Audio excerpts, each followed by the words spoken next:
Me encuentro con Joaquín Villarino, presidente ejecutivo del Consejo Minero, con el fin de conversar respecto a las implicancias que ha tenido esta pandemia en la industria minera a nivel global.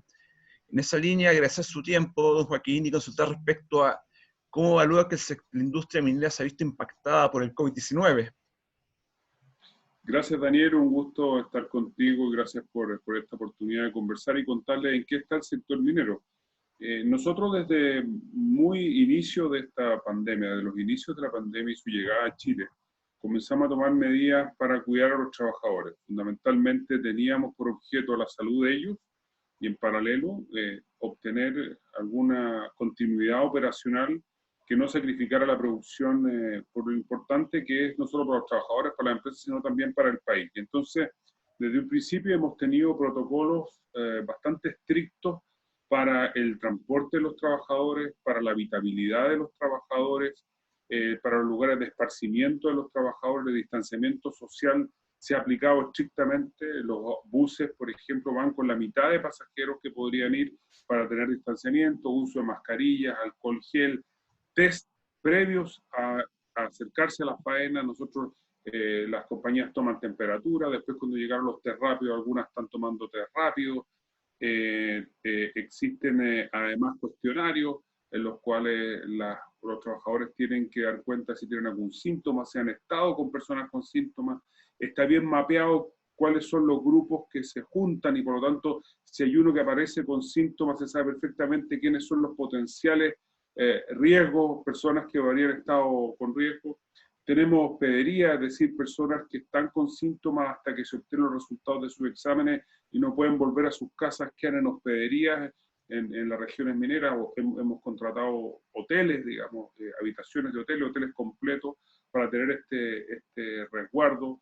Todas las compañías mineras tienen equipos de crisis que están permanentemente funcionando y a nivel sectorial también tenemos un equipo de conversaciones permanentes para compartir las mejores prácticas y hacer llegar nuestras necesidades, nuestros requerimientos a las autoridades públicas y canalizar desde las autoridades públicas hacia las compañías cuáles son las aprensiones o preocupaciones que tienen. Y eso ha permitido que hasta el 30 de abril tuviéramos 70 contagiados dentro de los personal propio y contratista, la mayoría de ellos con contagios que se habían producido no mientras estaban en faena. Mientras los trabajadores están en faena, la verdad que están en ambientes bastante seguros, hay medidas de salubridad, de sanidad, hay sanitización permanente en las instalaciones y eso hace que tengamos pocos contagios. Entonces, lo primero era señalar lo que nos preocupa a los trabajadores, su salud, para que también se produzca como consecuencia la posibilidad de continuar operando.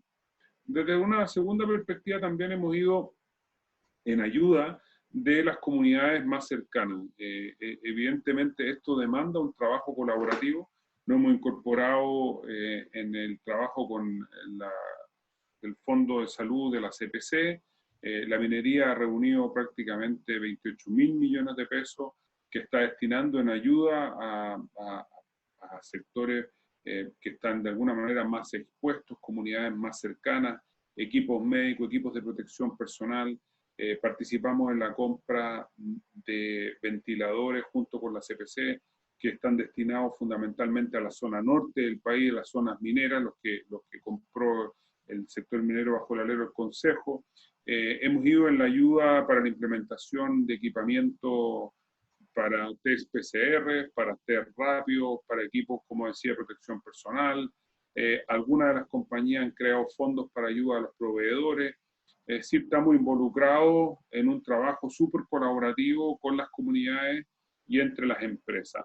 Y finalmente me gustaría agregar que hemos tenido un trabajo súper virtuoso y colaborativo con el sector público, es decir, tenemos trabajo con el Ministerio de Ciencia, con el Ministerio del Trabajo, con el Ministerio de Economía, con el Ministerio de Salud y por supuesto con el Ministerio de Minería, que es el que es nuestro interlocutor principal, y con ello hemos logrado la obtención de permisos para circulación de los trabajadores del sector cuando hay cuarentenas o cuando existen restricciones de circulación para los periodos de toque de queda. Hemos logrado canalizar parte de las ayudas que ha requerido el Estado y hemos logrado además que nos aprueben protocolos por parte de salud para poder funcionar de la manera más apegada a los requerimientos más, estándares más altos de salud del país y del mundo. Y tenemos además la suerte de que muchas de las compañías están presentes en otros países mineros del más desarrollados, donde han habido buenas experiencias que hemos podido ir imitando y de alguna manera siguiendo. El caso australiano, por ejemplo, es muy notable. Y yo creo que la experiencia demuestra que las cosas en Chile se están haciendo en general bastante bien, y en la minería en particular muy bien.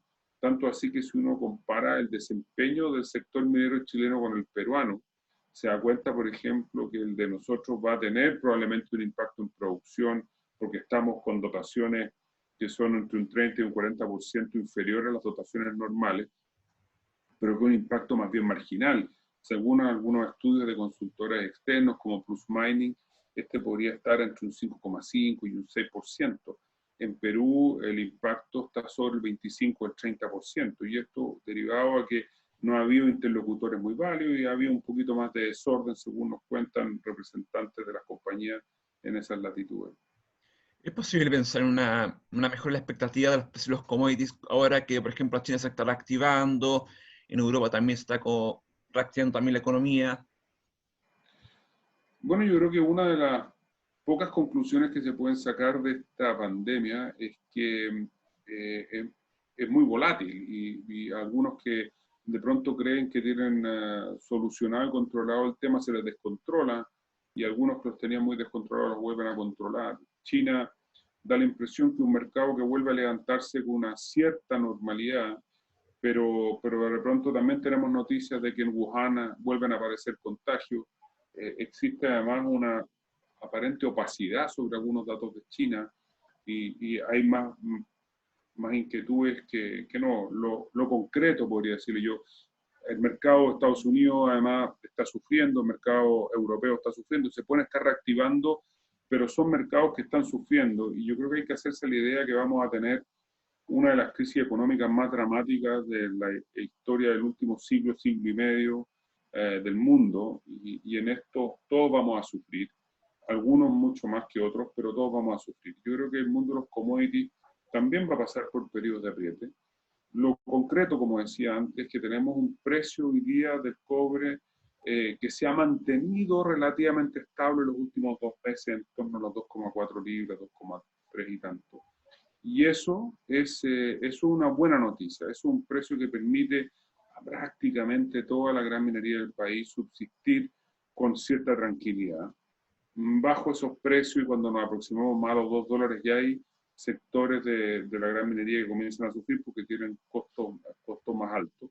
Y lo que nosotros tenemos que hacer es fundamentalmente mantener continuidad operacional sin arriesgar la salud de nuestros trabajadores, preocuparnos muchísimo de los costos y de alguna manera cruzar los dedos porque estamos frente a un escenario incierto. No cabe ninguna duda que estamos frente a un escenario dramáticamente incierto y al cual hay que tener el músculo de adaptación. No queda ninguna otra cosa, de tolerancia a la incertidumbre que siempre nos produce a todos los seres humanos un poquito de angustia, pero hay que estar unidos, fuertes, enfocados en que hay que cuidarse, hay que seguir lo que dicen las autoridades públicas. Yo creo que eso es bien importante, seguir a quienes están a cargo de la pandemia y no a todos los especialistas de pacotilla que han aparecido, digamos, en el país, ser obediente y sobre todo fomentar el autocuidado. Esto se sale con responsabilidad personal fundamentalmente. Si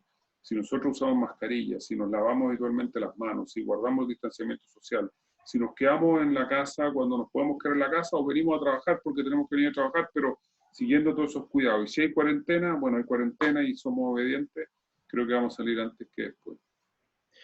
Muchas gracias por su tiempo y mucho éxito en lo que se viene, tanto para las compañías como el gremio. Muchas gracias.